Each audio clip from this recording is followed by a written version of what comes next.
Hi friends, welcome to SV trends అండి. First of all అందరికీ కూడా హ్యాపీ రంజాన్ అండి. రంజాన్కి అయితే చాలా సక్సెస్ చేశారు మన సబ్స్క్రైబర్స్. వాళ్ళ కోసం అని చెప్పేసి స్పెషల్ ఐటమ్ తోటి మీ ముందుకు వచ్చేసాను. ఇది సూట్ అనమాట. మనకి ఇది 8 ఇయర్స్ 9 ఇయర్స్ వాళ్ళకైతే ఈ ప్యాటర్న్ అనేది అవైలబిలిటీలో ఉంది. చూడండి, క్వాలిటీ అయితే సూపర్గా ఉంటుంది. మనకు రంజాన్ అయిపోయా కూడా కలెక్షన్ అనేది వస్తూనే ఉంటుంది, మోడల్స్ అనేది వస్తూనే ఉంటాయి. ఇంకా ఫెస్టివల్స్, మ్యారేజెస్ అన్నీ ఉన్నాయి కాబట్టి ఈ ప్యాటర్న్ అనేది చూపిస్తున్నాను. మనకి ఇలా బౌ వచ్చేస్తుంది, 2 సైడ్స్ పాకెట్. ఇది రిమూవబుల్ కోట్ అనమాట. 8 ఇయర్స్ 9 ఇయర్స్కి వచ్చేటప్పటికి ఓన్లీ 899 అండి. మీకు దీంట్లోనే చిన్న సైజెస్ కావాలి అన్న కూడా అవైలబిలిటీలో ఉంది. ఇవే ప్యాటర్న్లో మీకు చిన్న సైజెస్ కూడా వస్తుంది.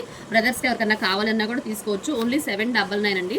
ఫ్యాబ్రిక్ అనేది మాత్రం చాలా స్మూత్గా ఉంటుంది. 8 ఇయర్స్ 9 ఇయర్స్కి వచ్చేటప్పటికి 899. ఇది అబ్జర్వ్ చేయండి. చిన్న సైజెస్ కావాలి అంటే 2 to 7 ఇయర్స్ వరకు కావాలి అంటే 799. ఫ్యాబ్రిక్ అనేది టూ గుడ్ అనమాట. మనకి చాలా స్మూత్గా ఉంటుంది. పార్టీస్కి, ఫంక్షన్స్కి ఎంతసేపు మనం వేసుకున్నా కూడా చాలా కంఫర్టబుల్గా ఉంటుంది. 3 కలర్స్ అనేది వచ్చేసింది. పీచ్ కలర్ ఒకటి, లైట్ మెంతు ఎల్లో ఒకటి, నెక్స్ట్ వచ్చేటప్పటికి పిస్తా గ్రీన్ అండి. Shop number 66 Vaishnavi wholesale cloth మార్కెట్లో ఉంటుందండి. బెస్ట్ ప్రైస్ ఆపోజిట్ ఉంటుంది, గుంటూరులో ఉంటుంది. ఎవరైనా కావాలి అంటే కనుక తప్పకుండా కాంటాక్ట్ అవ్వండి. మన ఇన్స్టా పేజ్ కూడా ఫాలో అవ్వండి.